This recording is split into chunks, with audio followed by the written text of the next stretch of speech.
Welcome to Inside Coverage, where we give you the how and the why of all things NFL. He's Charles Robinson. He's Frank Schwab. I'm Jason Fitz. We're getting ready. First and foremost, guys, can we just talk about the fact that we are almost done talking about preseason? Like C-Rob, as we were getting ready for the show, there was this great debate, and I kept hearing C-Rob scream, "It's just preseason." Can we remind everybody, C-Rob, at the beginning of all of this, that your team is probably not as high or as low as anyone thinks right now? That's exactly right. Thank God somebody finally said it. It is never as good or as bad as you think it is in preseason. That's you go through all these camps and everyone wants to know, what do you think of this? Or what do you think of that? Or, well, how's this quarterback look? Or I'll give you a great example. I'm sitting in practice watching the Browns against in joints against the Minnesota Vikings. And Deshaun Watson was not looking good, right? But I'm watching, it's in red zone. It's 11 on 11. Everything they did was Pop Warner plays. Like nothing looked remotely like an NFL play that you're going to run in the red zone. There's nothing creative. It was just straight up one-on-one, make a cut. Hopefully the throw gets there. Who do you think that favors? So we come out of it and everyone's like, oh, Watson didn't look so great against me. I'm like, just everybody relax. Nothing's getting run right now. Everything's stashed.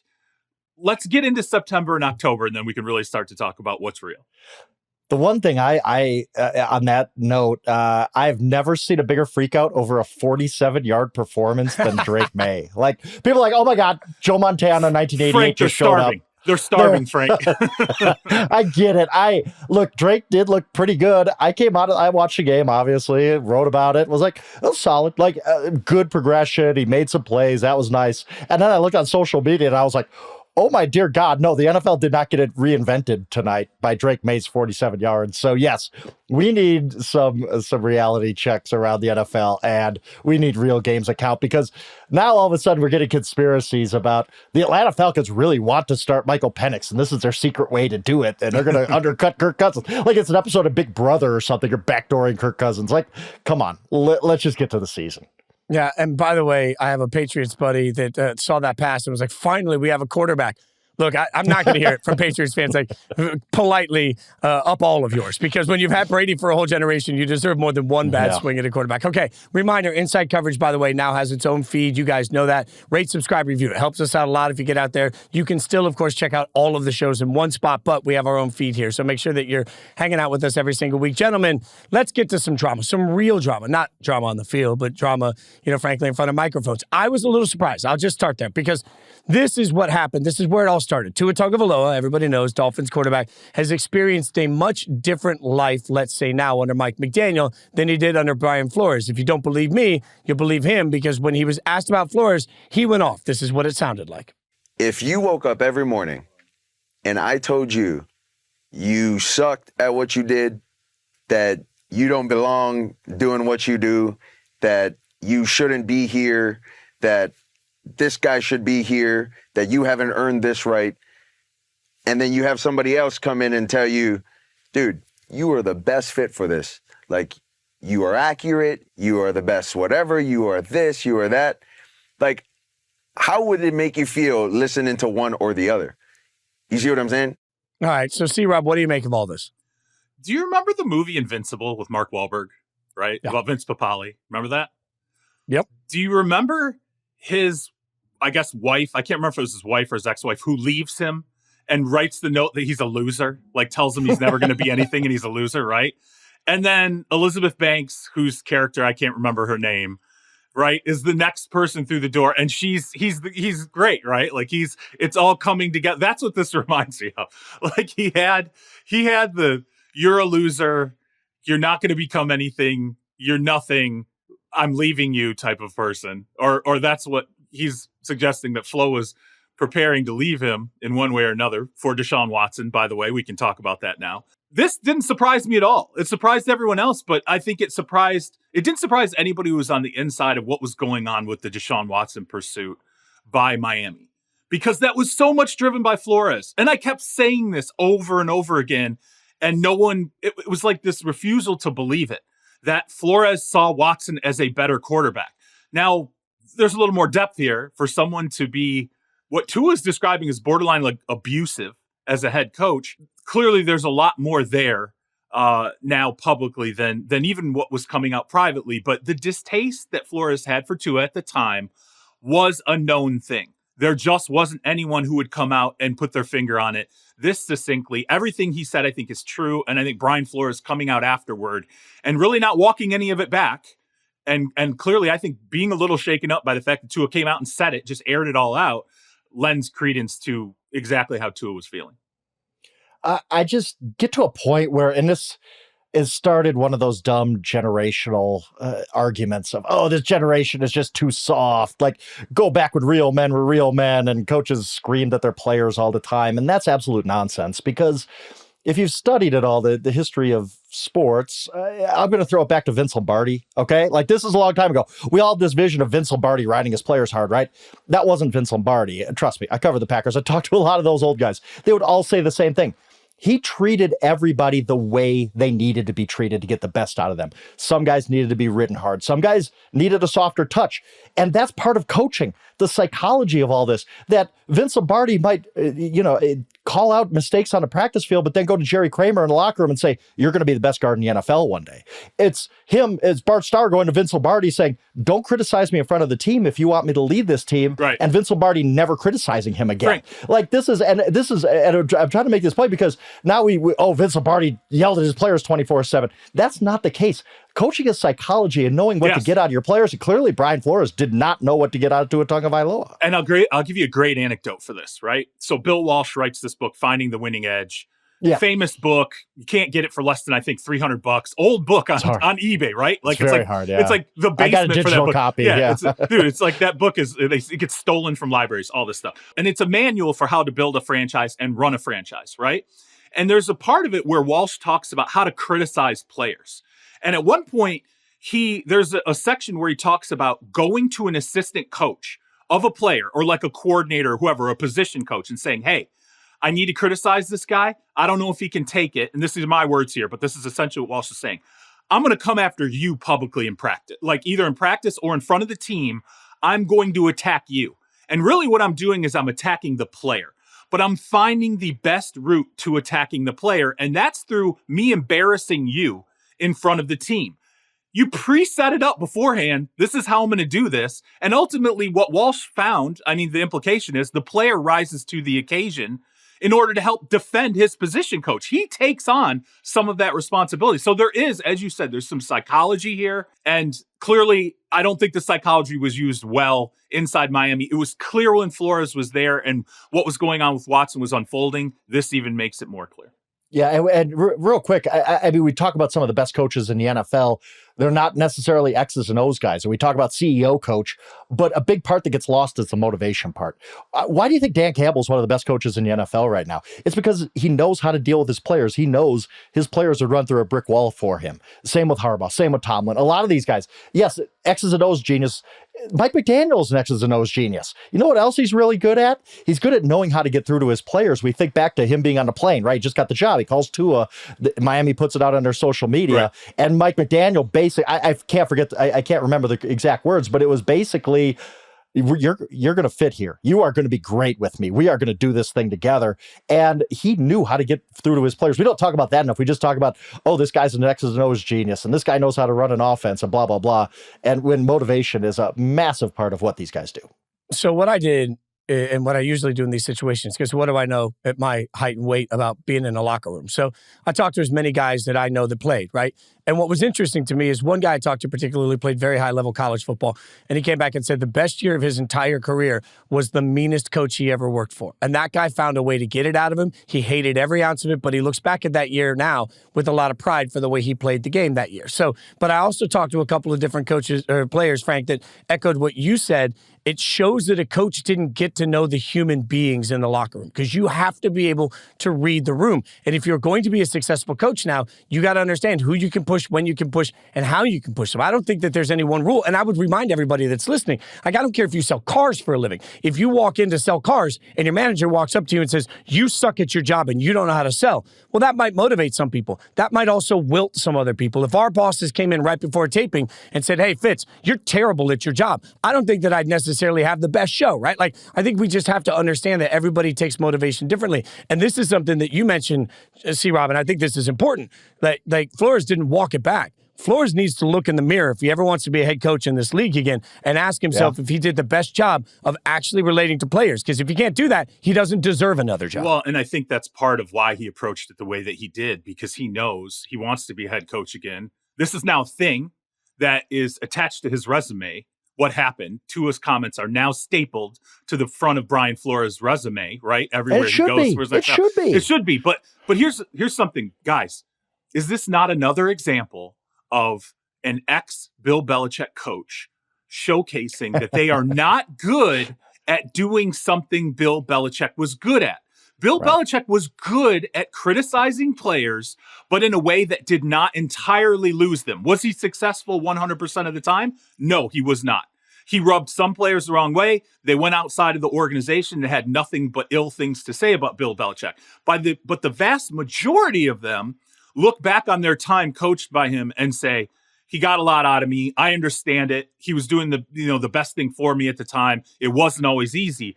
This is another example of an assistant leaving the nest, trying to replicate the experience and not being good at it. But you can't replicate that experience, by the way, without the resume. So I think that's what all the assistant coaches that leave that tree forget. Like Belichick can be whoever Belichick wants to be late in his career because he has all the rings and all of the weight. He couldn't be that year 1, year 2, year 3. Like it takes process. Like Matt Patricia can't walk in and be the same level of jerk that Bill Belichick was when he's a head coach and expect the locker room to buy into him because he's accomplished nothing as a head coach. And I think some of these coaches forget that when they come out of the tree, Frank. Charles, I really thought we were getting through a full episode without me mentioning Josh McDaniels. I really did. I thought we were far enough removed but he is honestly, like, not to be funny, it's a great example where the Broncos brought him in because he's an offensive genius, and he alienated the entire locker room immediately. Everybody disliked playing for him, and nothing changed by the time he got to the Raiders. And yeah, he knows offense. He knows ball. Like, there's no doubt that Josh McDaniels is a smart X's and O's guy when it comes to offense. He does not know how to relate to players at any point, and that's why he failed. And Frank, when did he not have to do that? When he was working for Bill. Yes, Bill took care of those things. Care of all that. Bill took care of it. You didn't have to do it as a coordinator. Yep. Like, he could poke and prod, he could pull and push, but he didn't have to ultimately cross the bridge where you're really getting into the kitchen of a player. That Bill could do that for him. Speaking of coaches, all right, there's another coach in the news, Raheem Morris, mostly because they've announced, the Falcons have, that Michael Penix Jr. is done playing in the preseason. Now, Frank mentioned in the beginning, and we started with this, it's just preseason. So conspiracy theorists are going wild, though, with this one. Like, there's some sort of great underlying thing. C-Rob, what the hell's going on in Atlanta? I was surprised, I'll be honest. I went through Atlanta, talked to the brain trust there about what was going on, watched Penix in practice. He looked fantastic. I mean, he's just everything about him is so easy. Everything has, what you thought would translate from the college level in terms of him being that relaxed passer who nothing looks difficult when he does it, very much has translated. You see it in practice. When he and Cousins are throwing next to each other, you're like, okay, like, this guy looks like he is a veteran passer in the league already. He has like ball placement. Everything he brings to the table is great. What I thought the plan was at the time that I went through, and this was prior to Penix's first preseason game, it was, he's going to get run in the preseason, he's going to get burned because the design is Kirk's our guy for the next couple of years. We'll get Penix the best reps we can when that offers the opportunity. But otherwise, we're going to protect this guy behind Kirk and let him grow. I think what happened was they saw game one and they've seen practice and they've looked at him and said, the polish is there. How much better is that polish going to get now, exposing him in games where he's playing against substandard defenses that aren't showing anything? Like, our practices and the joint practices not as good as putting him out there and risking true potential injury. And I think the other thing that factors into this, he is clear and away the number 2 quarterback there, and they are not risking, and they have shown this in the preseason games, they're not risking their starters, and they're not risking the upper levels of the second team depth chart. They don't want to lose key backups as well. And I also think this factors into it. But the conspiracy theorist in me will say, okay, it will say, don't do it. I'm just saying, like, I understand why this raises a flag for people, because you only protect the things you intend to meaningfully use in a regular season. There's a reason why certain guys will play all 3 preseason games. It's because they're on the bubble or you don't expect contributions. I don't know that the Falcons aren't looking at Michael Penix and going, maybe at some point this season, he could contribute in some way, shape, or form. Maybe that doesn't mean benching Kirk Cousins, but certainly I would expect if they get far out ahead of games or way behind in games in fourth quarters, maybe Penix sees the field a little bit more in 2024 than I thought. Yeah, you just never. There's a reason teams invest in number 2 quarterbacks. It's an important position. Let me ask you real quick because we didn't talk about this when you went through Atlanta. Because because this is part of the conspiracy thing. Kirk looked good, right? Like I mean, everybody thinks that. Yeah. So is he? Do we feel like he's 100% healthy? Asking in the room, like there's no concerns that the Achilles is still an issue or anything. I saw nothing in practice to suggest he was not completely healthy. And I think that's an important piece of this because people are like, well, maybe Kirk Cousins isn't ready. Nope. When all of the reports, including yours, have been that Kirk Cousins looks fine. I just think it's an odd situation. It's been an odd situation since they drafted him, and they're going to treat it oddly. And I think the one thing that people get, it's weird. It is weird, but you hit on it. And I wish I could like imitate Sean McVay right now and just say, preseason doesn't matter as much as people think. Like they're getting reps. Like it's not like Michael Penix is sitting at home like, well, I guess I'll play next year. They're joint practicing. Okay. They're Frank, though. Okay, but Frank, let me throw this at you though. It does. It matters who you protect, right?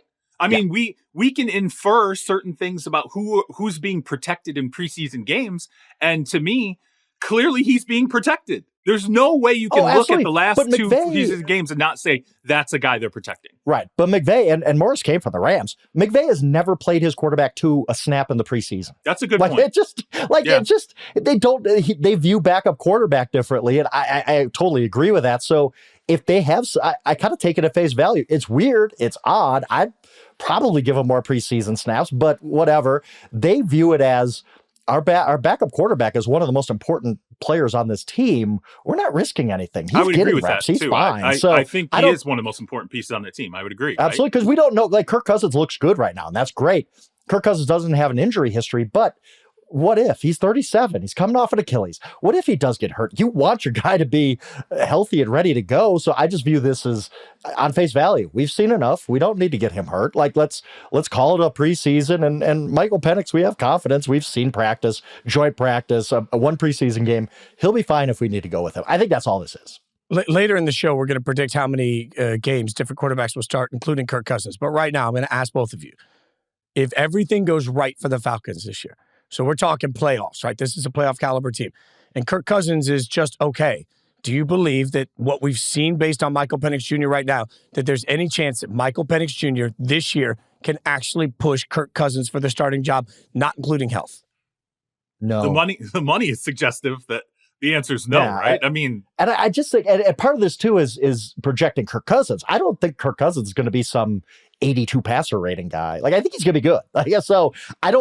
I can't envision some scenario. Also, if things go off the rails and they're 3-7 and Kirk really does hit the gauge wall or whatever, yeah, I guess. But I think Kirk's going to be good in this offense with those weapons. I can't foresee a reasonable scenario where Michael Penix is voluntarily getting a start. Like he's their preferred starter before like week 18 when it doesn't matter. We're going to pay some bills. And when we come back, we're going to get C-Rob's training camp tour. We'll find some of the spots he's been in coming up next. C-Rob, you've been everywhere. You've been traveling all over the place, and that means we get to get some of your insights from training camps. One of the places I know you were was Philly. I'll be honest, I have this argument. I'm just going to tell you right now. I have this argument every Saturday morning. I host a Fox Sports radio show. My co-host, big in Philly. He's convinced the Eagles are going to be absolutely dominant this year. The Cowboys are going to suck. I think that there's some gray area in all of this. I think the Cowboys are going to be very good, but Philly's going to be good too. So what's the right line based on what you've seen so far, just for where Philly is right now? Well, it's funny, when I was in Philly, I was having a conversation with someone there about the Cowboys, and he said to me, he's like, every time we think the Cowboys are a mess, they end up being a really good team. So he's like, thank you. In his mind, he's like, they're probably going to have a great season this year. Look, I think here's the thing about Philly. I think there is dynamic tension that is real between Jalen Hurts, Nick Sirianni, the contract, what's happening with Jalen Hurts moving forward in the Philly organization. I don't mean that from the standpoint of there's some kind of danger here or this is a pivot point for Jalen Hurts. I don't think that's true. But I do think he is the story of the 2024 season for the Eagles from the standpoint of how he functions in that offense. Can they protect him from himself in terms of Jalen Hurts calling his number repeatedly? I think Saquon Barkley is there for some of that, to be a dynamic piece in the backfield to help balance out how often Jalen Hurts is putting himself in harm's way. But you can't keep swapping out coordinators for teams before eventually getting to the head coach. And so I do think this is an important season for Nick Sirianni and Jalen Hurts in terms of that relationship. And once again, returning Jalen Hurts to being the Super Bowl level dynamic quarterback that he was in 2022 and struggled to be at times in 2023. So I still think the pieces are all there for Philly to be dominant. There's no question about that. In my mind, I think is what identity does new offensive coordinator Kellen Moore give to that scheme, and how does Hurts flourish inside it? That's going to direct their success. You've been there, and because Philly is the one team in the NFL that absolutely perplexes me. As I've said many times, their range of outcomes is win a Super Bowl or first coach fired. Like I believe either one. But they're told. Where do you think this goes? You've seen them. I'm even looking at that. Maybe because me and Fitz dabble a little bit in point spreads. I keep looking at them versus the dabbling Packers. Point, Frank. I'm just going to be honest. I'm past the dabbling point. I got stacks. Go ahead. I look at that Brazil game against the Packers, and I'm like, I have no idea which Philly team shows up. None. Like, they were legitimately one of the worst teams in the NFL over the last 7 weeks last year. But that talent level is unbelievable. Where do you see this going, Charles? Do you like this team going into the season? I don't know what to make of them. I like them from the standpoint of, I don't think they, as bad as things were down the stretch last year, the talent doesn't match how they played on the field. Nope. And part of that is, I don't think Hurts was fully healthy. I don't know that we'll ever know the full story of where Hurts' health was down the stretch last year. I think that's completely different now. I also think that this offseason for him was extremely motivating from the standpoint of hearing criticism. And let's remember, this is a guy who heard criticism, and we saw how he responded to it after he had to leave the Alabama program to go and finish his college career. He takes this very, very personally, and it upsets him, but not in a way that disrupts his game. I think in a way it sharpens him. And that's how you end up calling Wink Martindale after he's gone out of, out of the New York Giants system. And you say, what were you doing? Like, how did you do this? I think that is a good anecdote that shows how serious he is about solving his own problems as a quarterback, and maybe even, relationship wise, scheme wise, all these different things. So I am a buyer of them because I believe Hurts is a quarterback who is very high level when it comes to his response to failure, criticism, disruption inside of an organization. I expect him to get off to a hot start this year. Look, guys, I believe in Jalen Hurts, and we're not hot take artists here. So I'm not trying to be a hot take artist, but the reason I'm out on Philly is because I'm out on Kellen Moore.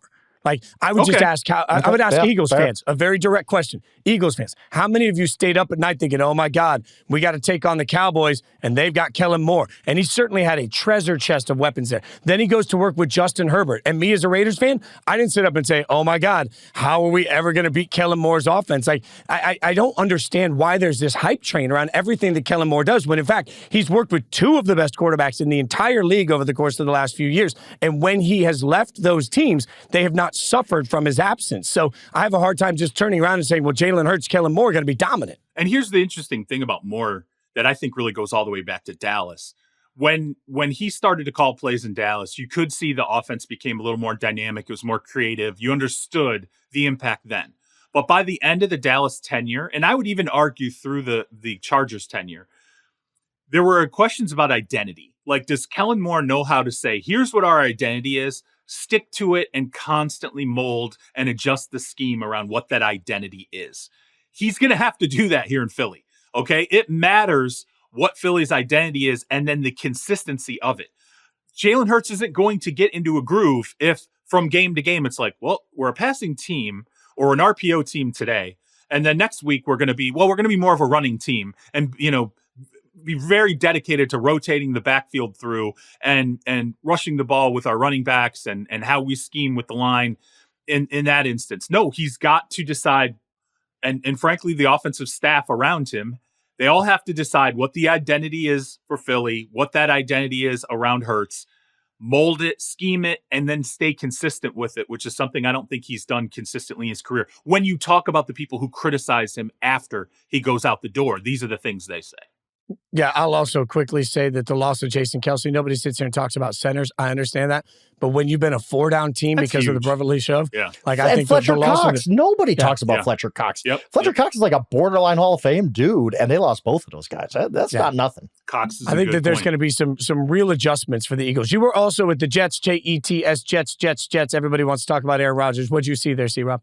I mean, nothing. They're not like, what do you really? I mean, it's status quo with Aaron. The bigger news is the book, Ian O'Connor's book that came out about Aaron Rodgers, which I'm looking forward to reading. That delves into a lot of things that Rodgers really never discusses publicly in terms of his private life. But look, I think right now what's dominating the Jets. If I ask a Rodgers question, here's how the Jets are going to answer it. I will tell you exactly how the Jets are going to answer it.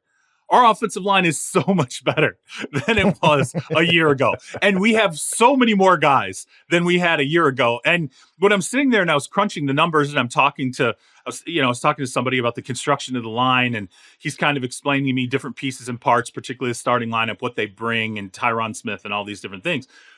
I said, it seems like, the depth is there to keep quite a few. And he said to me, maybe 11. We might try to keep 11 offensive linemen on this team. Yeah. That's crazy. And that's just the dedication to having the depth in place. They don't want to have another scenario where they get, mid-season and you're on the third player at any position in the line and going, okay, now we're panicking. What do we do? Because there's no other availability of offensive linemen out there now. They're going to keep a very large collection of offensive linemen. I do think it will be 11. Maybe they figure out a way to, get a guy into the practice squad out of that group or whatever, but they're going to have a loaded line, and I think that's functionally how they talk about Rodgers. The backfield depth is what it is. They're very happy about it. The skill positions are what they are. It's just about, can we protect Rodgers consistently and have enough bodies, talented bodies, to roll in over the course of the season? And I think, not that I'm an offensive line expert by any means, but what I've seen, Fashanu looks really good. Like I criticize, I thought they should have drafted Bowers, just probably honestly because it's more fun. Like, I'll be honest with you, like, it would have been great. Oh, wow, Brock Bowers in this offense. But you look back and you're like, yeah, that was a really, really good pick because he could play left. He moved to the right this week. He's beyond his years, I think, as a rookie. You probably heard that going through the camp, I assume. And I guarantee you I could hear, as soon as there was questions about Mekhi Becton's health in Philly, I could hear immediately out of the Jets organization, like, thank God we don't have to deal with that anymore. Like, we're glad to have moved on from that. I'll say this about the Jets, Fitz, before you grab it. I've said all offseason, I really like the Browns. But the Deshaun Watson stuff is really troubling to me, that none of the reports out there are really good. Like, yeah, you talked about, they're running vanilla stuff, but nobody has come out and said, wow, Deshaun Watson looks really good. He hasn't played in the preseason. So now I'm kind of switching to the other team that has a defense and every other question answered. They just need to answer the quarterback question, because the Raiders, all reports you're talking about the Raiders, right? All the reports from the Jets camp is that Rodgers is Rodgers. And I don't think he's winning an MVP. I don't think that that's going to happen again. But if Aaron Rodgers is the 10th best quarterback in the NFL, which is perfectly reasonable, the Jets might go to the moon. Like, everything else is there. They've rebuilt that offensive line. They did it really, really well. That defense is awesome. Whereas the Browns still have these Deshaun Watson questions over his shoulder.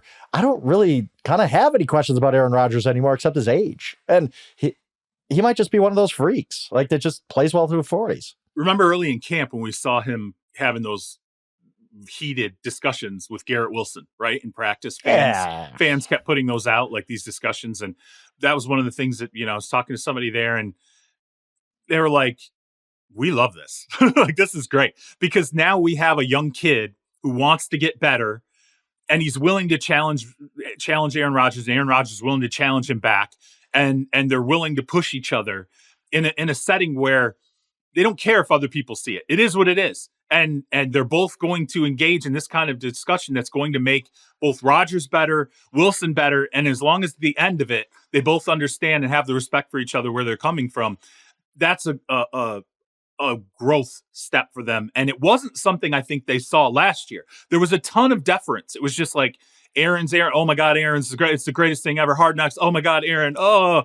And then all of a sudden this year, there's why did you do this? Where does it, there's just a little more dynamic tension, which I think is very good between a quarterback and a number one wide receiver. And I think the Jets absolutely buy that. I'm a big believer, by the way, in that, C-Rob. Like, sometimes I think we forget that type A 1% personality is doing the best things in the world. Sometimes those arguments are about pushing each other, and everybody benefits from it. So we sit there and look at it as a community and freak out. I don't want to freak out. I also don't want to freak out about the Steelers. I know you visited the Steelers, C-Rob, but I'll start with Frank here, because Frank and I have been we've been on one page. Like, we've been locked, like skipping through the tulips, telling everybody that Justin Fields is going to get this job, not Russell Wilson. Frank, we've also watched Justin Fields have some moments in the preseason. Are you walking back your thought that Justin Fields is and should be the starter before we get to anything C-Rob has on it, Frank? It's your chance to walk it back like a coward. No, not at all. I think Russell Wilson will be the starter. I think Justin Fields should be the starter. And I get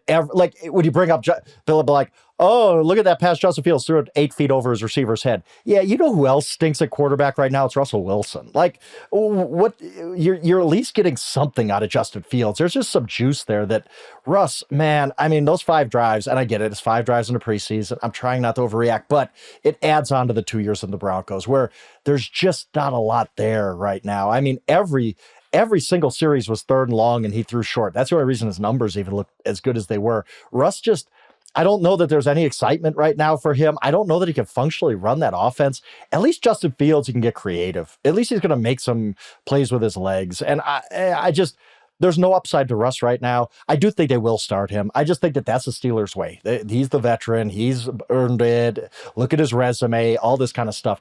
While acknowledging all of Justin Fields' faults as a passer, and there are many, I still think he should be their starter because at least he offers them something that Russ doesn't. It's not clear cut, guys. Look, I'm just telling you, inside that organization, it's not clear cut. That decision is not made. 100% it's not made. And I will tell you, going into that second preseason game, I think the feel was, in my mind, talking to people in the organization, it was, okay, Russ is ahead, but there is a caveat. Let's see something. Like, we need to see something in the preseason from you, starting a game, playing snaps, running drives. That's dynamic. Something that adds, that pushes, that shows us we can still flourish on offense with Russell Wilson as quarterback. And I think the backdrop to that feeling in the organization is that when they look at Fields, they say, is there a elite dynamic element of his game? And the answer is yes. As a runner, he is, I would argue, the most, including Lamar Jackson, the most elite running quarterback in the NFL right now. He is a joystick. Not for adding Lamar, but go on. Okay. We're fighting now. We're gonna fight.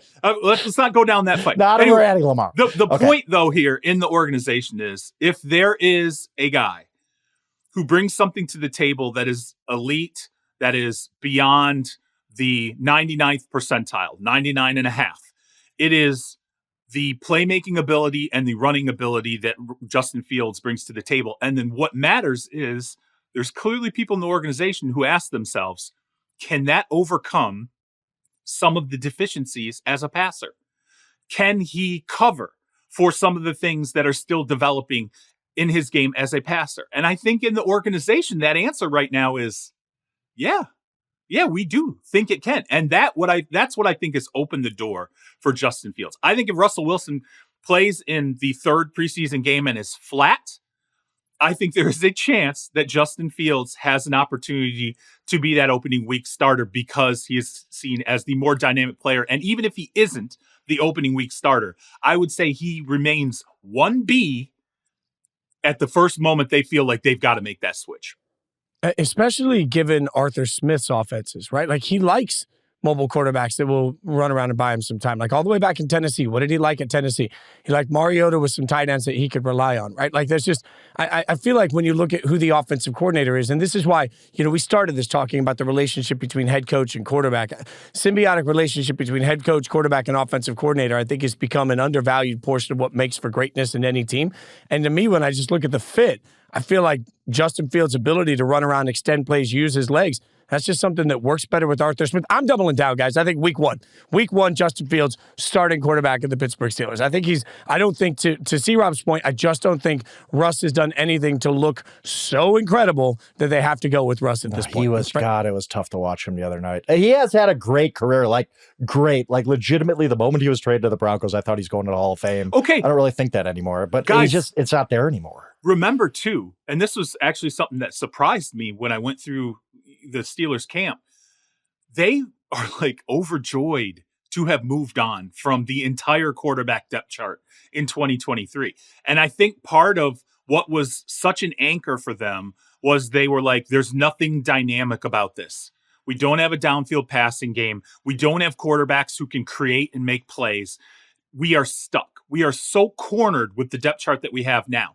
Now, flash forward a year later, they're extremely happy to have the decision be between a guy with an impeccable resume long-term in terms of what he's accomplished and been as a veteran, and then a guy who has this dynamic element and playmaking element to his game.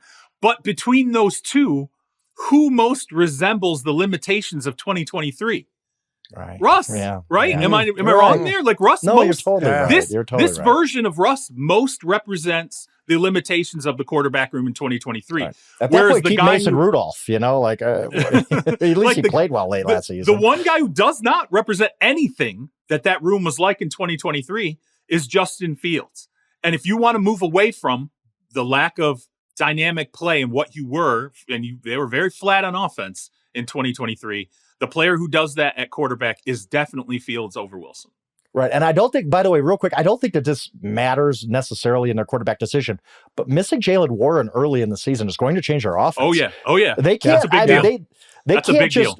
They just can't hand it off 40 times to Najee Harris. That is a great point, man. So that is a really great point. If you're already a limited offense, you need something. And I don't think it's Russell Wilson passing the football. So I don't know if that factors in, but it should, because you're going to need something other than Najee Harris's 24 carries or whatever he can handle.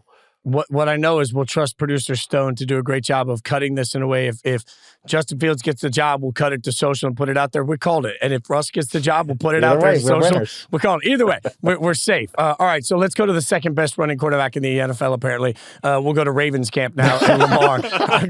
Lamar's been usurped. There we go. There we go. Thank you very much. I started something. So, C-Rob, what did you see, other than obviously some decline in the running ability of Lamar? What did you see in the Ravens? I'm not say that. All right. We're going to remind us, cut that, Stone. We need that clip. I did not say that. Okay. How can I start walking that back immediately?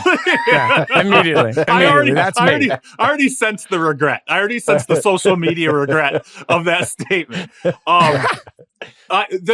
My favorite moment, right, of being in Ravens camp. So I'm standing in the end zone and I'm watching Lamar Jackson and Isaiah Likely. They're working one-on-one together, right? It's just the two of them. And they're working on different routes or whatever. And there's this deep route and Lamar puts it up and it was literally, it went off the very edges of the fingertips of Likely. I mean, it was it was all set up. It was beautiful. And it just goes over his head. And I'm watching, and I don't think a lot of people are paying attention because there were other things going on in the field. And I see Likely flip Lamar off. he turns out, and then he sees me looking and I'm laughing and he laughs. And it's kind of like this moment of levity. And then he and Lamar get into this conversation about, and it had a lot of depth to it about, okay, Lamar's like, here's what you did. Here's what your body language was. That's what this tells me you wanted it here. And Likely was like, no, my arm was here. Here's where the boundary is. And they got into this, it was like a 60-second clinic on here's why the pass was thrown where it was. Likely's like, here's what I do and what this means to me. And Lamar Jackson says, when I see this, it's telling me this, you need to do this or move your body here. And I was like, damn, this is great. Like watching this unfold and then seeing them go 11 on 11 or 7 on 7 in red zone, he's throwing to Likely a lot.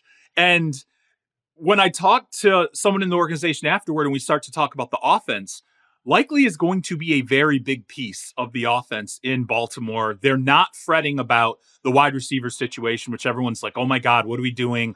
We don't, the wide receivers are not dynamic. Are we counting on Rashad Bateman again? With the injuries, are we going down this wormhole again? And I think the way the Ravens look at it is they go, okay, Mark Andrews is going to get this slice of the pie. That's a big slice. Yeah. Derrick Henry is going to get this slice. Lamar Jackson's going to get this slice because he's still going to do stuff. And now Isaiah Likely is going to get this slice. How much do we really need to worry about how dynamic our number one wide receiver has to be on this roster for us? So I think offensively, they're going to use those tight ends a lot. I think they're going to be a very physical team. I think they're going to lean into 2 tight end sets with kind of athletic mismatched guys figuring out ways to get the ball to Derrick Henry that aren't always obvious. They broke, like he split him out wide a couple of times while I was there, which was interesting. Empty backfield sets with Derrick Henry, lining up on the boundary. And you're like, oh my God, what is this? So, somebody's crapping their pants in that situation. I don't know if it's some 180-pound corners. What? It's a corner or a linebacker who's now dragged out. Go to the sideline. Yeah, there's some linebacker dragged out of the box who's like, oh my God, what do I do here? Like, I'm not worried about him juking me. He's just going to destroy me like at some point. Yeah, right. So it was fun to watch them. It was, I just think defensively, the big question is, what does it look like without Patrick Queen there? They tend to think like we're not losing anything, losing Patrick Queen in the middle of the defense. But offensively, I love what I saw between Lamar Jackson and Likely. And I like Likely as a guy, maybe a lot of people aren't talking about becoming a more dynamic tight end who gets a much larger piece of offensive pie than people realize in 2024. 2 tight end sets can work. It's not really the modern NFL, but when they're good, right? When they're good, really right? When the Packers going to work gangbusters in Vegas, right? Like, go ahead. Right. That's a team that's going to have to do it. The Packers in the 90s with Shamura and Keith Jackson, the Patriots with Aaron Hernandez and Gronk. Like, it can work. My question more is the other side of the ball. I'm wondering what you saw out of Zach Orr, if you talked to him, because Mike McDonald, there's a reason his assistants are getting scooped up. Like, there's a reason he's the hot name. I thought, did a great job for the Ravens the last couple of years. And Zach Orr is a complete mystery. He's 34 years old? 33 maybe? He's a young guy. Early 30s. People forget he was a great NFL player whose career had a neck, right? Injuries. I think neck injury. He was great. Yeah, he's a heck of a player.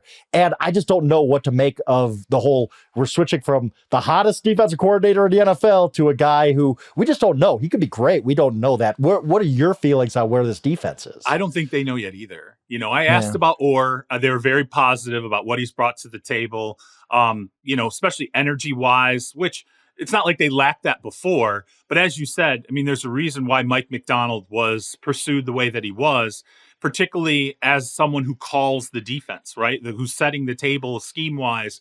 And we'll see if Orr can either replicate that, or really you don't want him to replicate it. That's like the baseline. You want him to improve on it, right? You want him to bring other things out of. That's asking a lot. It's asking a hell of a lot. There's no question about it.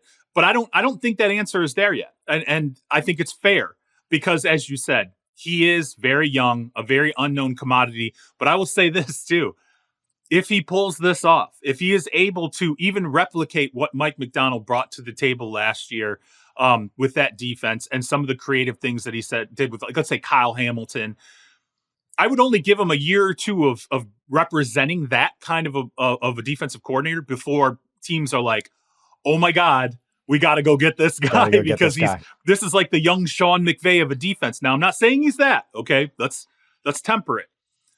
I think that's what they're hoping, and we'll see ultimately if that's what he brings to the table. But I will say the best thing a early 30s defensive coordinator brings to the table is just the absolute total energy that is constantly infused in a unit. He's always out there pushing, guys are screaming, flying around. Like, that's exactly what you are definitely getting from someone who is in that age bracket at a coordinator position. I think Baltimore is an interesting case study on a team that had tremendous success last year with an MVP quarterback, with a great defense, and they come into this year and we genuinely, I think they could be better in almost every single way, but also they're replacing a lot of parts. Like, it's rare to have an unknown, quiet team that was as good as Baltimore was last year. Wait, real quick. I will tell you, by the way, Nate Wiggins, we'll see if he can stay healthy, but it's not often like a corner. Obviously Sauce Gardner was one, but when you're talking about like a guy you go through camp and you're like, that could be a defensive player of the year.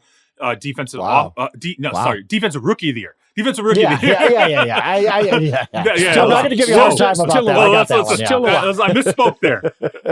Hold the social media response. Okay. Kate Wiggins, defensive player of the year. Yeah. Screw you, Michael Parsons. Lamar Wiggins, D player of the year. Lamar can't run anymore. Nate Wiggins is winning defensive player of the year. Ravens fans wouldn't know what to do. They'd be like, do we hate this guy? Do we love this guy? Like, what is this guy? Like, this is very confusing.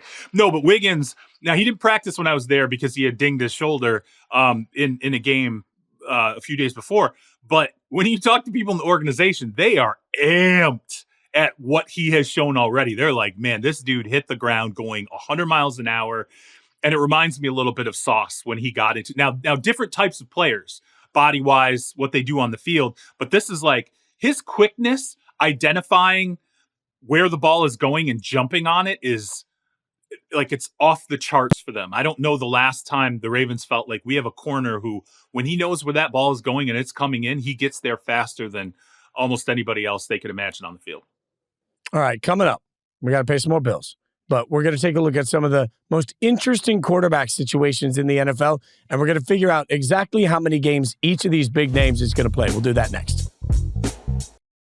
All right, welcome back. Quarterbacks, all the conversation, we know that. And what's interesting is that we got a lot of quarterbacks that this year fan bases are really high on, but experts may not be as high on. So I figure we'd take a look at some of these quarterbacks and then predict how many games they will start. All right, so we're going to start with Frank on this one, and I'll give you somebody that you started earlier in the show talking about the miracle of a 47-yard pass. Drake May for the New England Patriots. How many games will Drake start this year? I actually have to bump it up just because Jacoby Brissett has just been so unimpressive. And at some point, you just can't resist it. So I'm actually going to be, I'll say 11. I think I think Jacoby gets about 5-6 games before they're just like, we got to try something else. And then I think it's just Drake's job after that. He did look good. He wasn't, Joe Burrow or anything yet, but he looked good. And I just think that Jacoby has been so unimpressive and that team around him so unimpressive that I don't see a lot of success there. That at some point, I think they're going to be, honestly, if you look at their schedule, I think they're going to be like 0-6, 0-7. And you're just not resisting a third overall pick of the draft at that point. I'm just going to look at the schedule here. Okay. First, and here's it's the so, thing. oh my God. It's rough. It is an 0-17 type of schedule when you try to find a win. And, here's the complication too with May.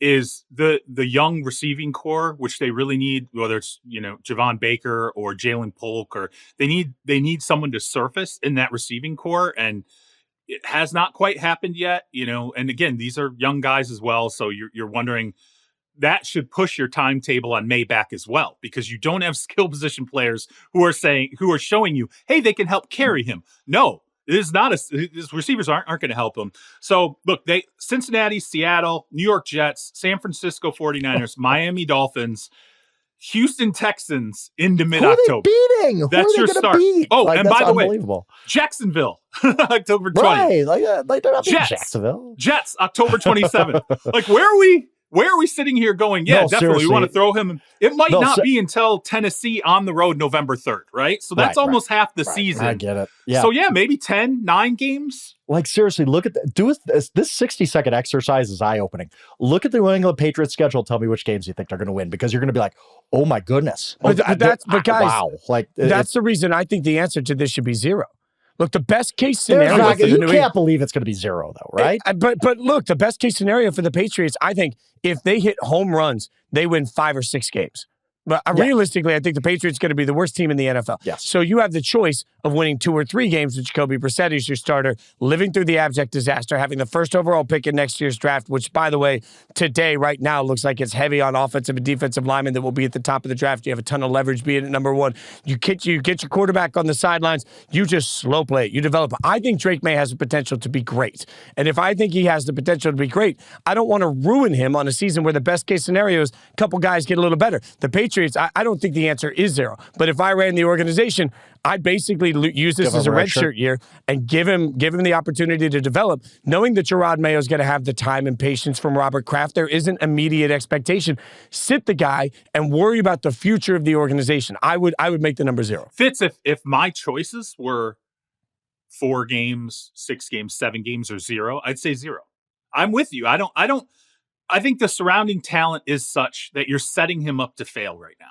It's just not good enough. It is not there are too many other young pieces, particularly in the receiving core. You don't know what you're going to get out of those guys yet, right? Which is it's going to hurt your quarterback rather than help it. I think the offensive line, there's no doubt that's a question mark, right? Overall, it is a team that is going to struggle. The schedule is horrible top to bottom. There's very little, there's a tiny little soft spot like in November-ish, and then it gets difficult again. December, like January looks awful. January, the end, the last 4 games of the season look terrible. So to me, I'm with Fitz here. Like, I would hope it's 0. The problem that you have is the fan base is so locked on.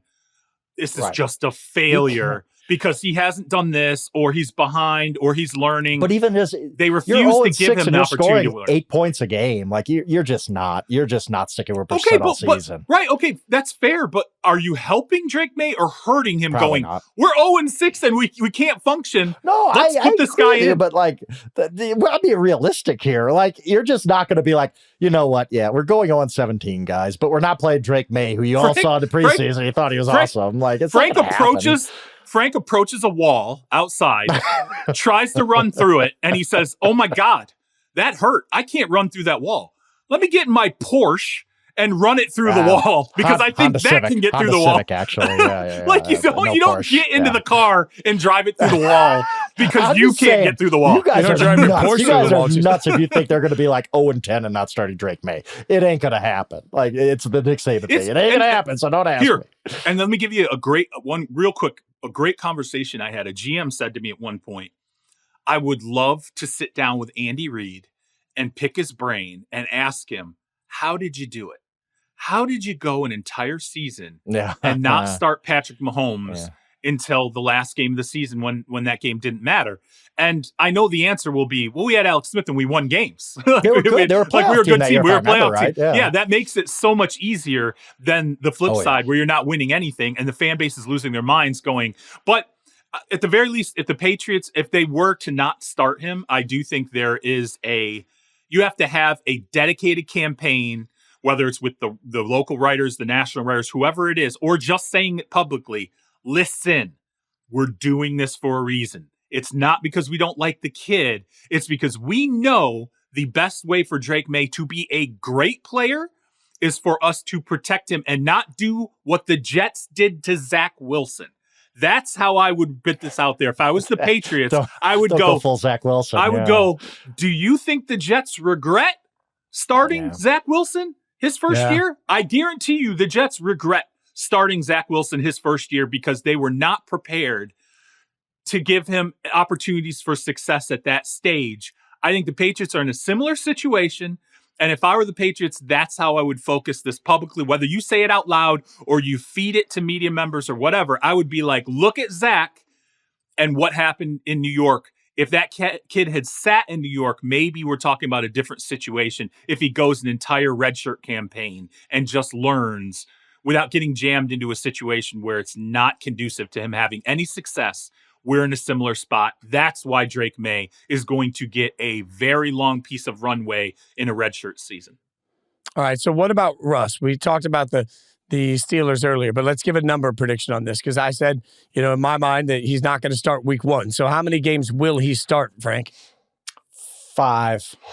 5? Okay. 4 or 5. I just think that Tomlin's going to be stubborn about this and start him. Beginning of the season, you think? Yeah, all kind of the beginning of the season, and eventually Justin's just got to take over. Okay, I'm gonna go to the schedule again. Let's look at this. Yeah, it does matter. Yeah, I just kind of throw numbers off the top of my head. Yeah, well, because you're like, can Russ have success or failure? Like, let's start to look at the teams he's going to face.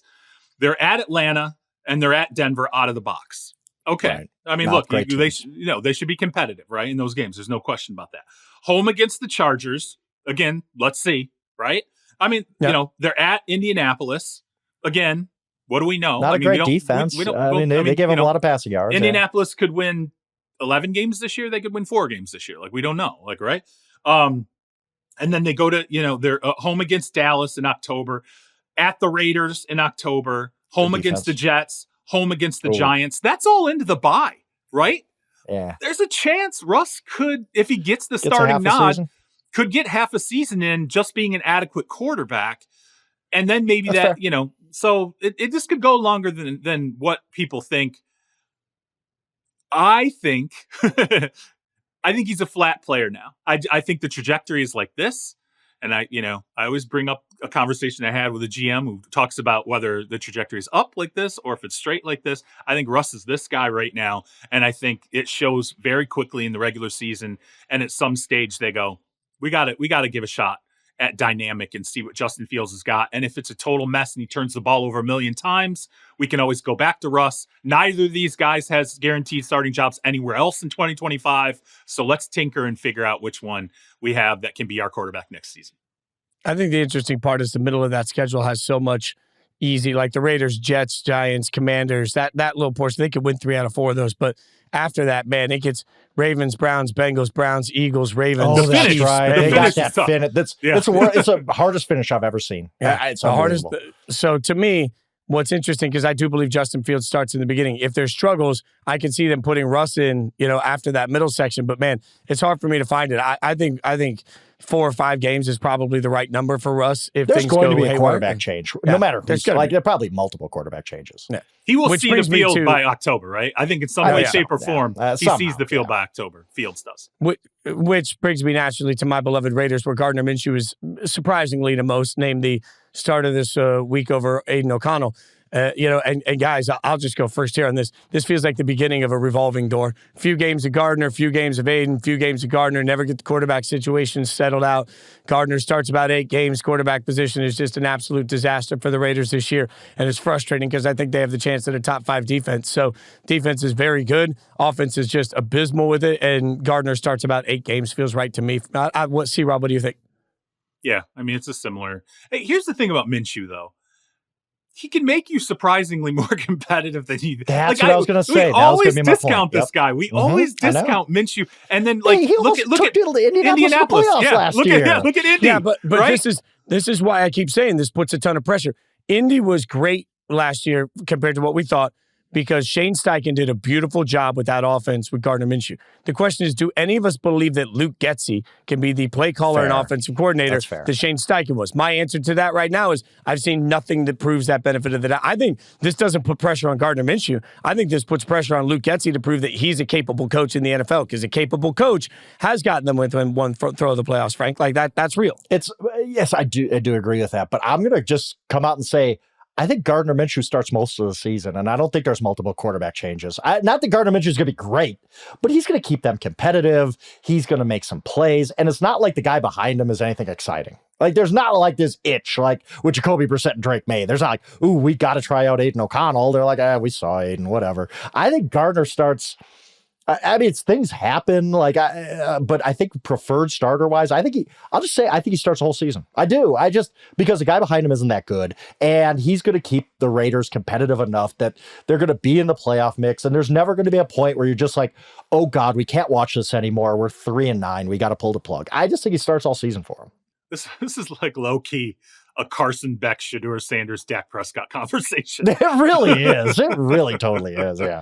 No, it's a Dak Prescott conversation. I don't believe in either of the other two that you just mentioned. Like I keep dying on the hill that Dak's going to get fully guaranteed money to come to the Raiders because they ain't going to be bad enough to pick first. Like they ain't going to be good enough to be good. That's why I'm going to drink all fall. Wait. I don't know that either of those quarterbacks is necessarily going first this year, though. So you don't necessarily have to be first to pick a quarterback. That is fair. This is just not the draft coming up to be quarterback needy. No. I will say which that. Which fits the Raiders. It fits how it operates. Like the worst year to have. Like you're going back to the Kenny Pickett draft at quarterback. Oh God, yeah. Jamarcus Russell all over again. You, Frank, tweeted out that Bo Nix is obviously like now we got to start the Bo Nix hype train in Denver. I feel like people are talking to Bo Nix like he's the next C.J. Stroud. I will say he's almost as old as, or he might be older than C.J. Stroud. So maybe that plays. Yeah, he's older than C.J. Yeah. But I mean, let's have a real conversation here on Bo, Frank. Like all jokes aside, is he the full-time starter this year? How many games? Easy 17 games, unless he gets hurt, 17? which you can never predict. Like it's just There's no reason to start Jarrett Stidham. There's just none. Like, whatever. Like, he's a perfectly good backup, but Nix at least gives you some upside, especially for the future. He has looked good. He has looked like I can run the Sean Payton offense, which he should have been. He started 61 games in college. He's 24 years old. He should be take him out of the box and put him right in the starting lineup because you're not redshirting him. You're not developing him. Like, if he's not ready to go, he's not going to plateau that much more. So this is easy 17 games. And man, Broncos fans are so excited. They are just like, oh my God, we can compete with the Chiefs now. Like, oh, please stop. Please, let's let him throw a regular season pass before we do that. But he gives Broncos fans some hope, which they've desperately needed. Yeah, I think as long as he's available, he's the starter there. And I told you guys the last time I was on, just going through Denver's camp, how crazy it was, how relaxed Sean Payton was, and how clear that feeling relaxed was that he felt so resolved at quarterback. Like he finally got, and I truly believe, and I know people, I don't know if people are still arguing this or not.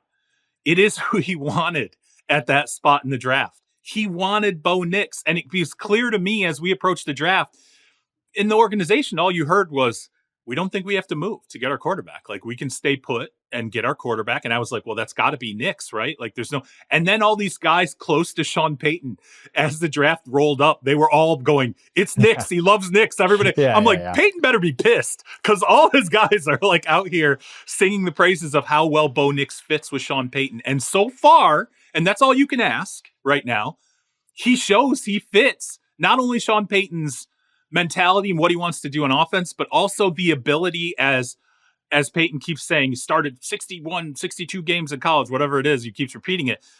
A mature player who can also function with Sean, right? Like a mature young guy who can handle what Sean's throwing at him. By the way, the one thing about Nix, I will say, I did not know, he's got a lot more live arm than I thought. He's not a dude who's going to throw it 70 yards outfield, but on the intermediate throws, he's got some major zip on the ball. That's what's impressed me most about Bo Nix, other than just him functioning so well in the offense, like he's been here, like he's a veteran in the scheme or something. The only thing I'd say is I was at his first ever game in college, standing on the field. I covered his whole college career. Talking about Auburn? And one of the most... Yeah, at Auburn, okay. Yeah. And one of the most staggering stats I've ever seen in college football are the home and away splits of Bo Nix, especially at Auburn when he had to go to tough environments in the SEC. I have asked him about it, and he's never had a real answer for it. But home Bo Nix and away Bo Nix are very different. So Broncos fans for right now might want to hope that the number's 8 that he starts because those 9 road games they have this year, I think it's just going to be a mystery to see. He didn't struggle with that as much at Oregon, but let's be honest, the Pac-12 road environment, not exactly the same, right? So I do think home and away splits are something to keep an eye on because it haunted him during his SEC career, not just for 1 year, for his entire career. It was not a good thing. So Bo might be the answer, but we'll see. We do know that Stone and Brett are the answers here, the producers behind the scenes doing God's work, keeping us in line. And they're going to make sure that this all gets edited in a way that makes us look really smart no matter what. So we can have peace knowing that we were right about every one of our takes. Follow us on Twitter at Charles Robinson, at Yahoo Schwab, at Jason Fitz. I mentioned it earlier. If you've made it all the way to this point in this episode, you know we have our own feed. Rate, subscribe, review. That really helps us out. And any chance that you can get to give us that rating really means a lot in the way that's all placed. So be sure you're out there doing that. And also, don't forget the Yahoo Fantasy League has the sign-up opportunity, yahoo.com/fantasy million. It's called that because, yeah, you can win $1 million. Literally $1 million. I haven't found out yet if we're eligible, but I know it's yahoo.com/fantasy million. I heard it's coming out of Charles' paycheck, actually. Like, no, Charles is actually paying for it. I'm just sitting here sweating, saying that Lamar Jackson isn't the best running quarterback. Like, that's all I can think about right now. I'm like, oh my God, what did I do? I'll be picking that up in 3 months. Don't worry about it. It's perfect. So yeah, yahoo.com/fantasy million, Charles $1 million, and then you get Frank's Porsche. That's what you get if you win. We'll be back next week. We appreciate you guys hanging out with us. Tell your friends, family, and enemies. Tell everybody to hang out with us every single week. Thanks for listening to the show.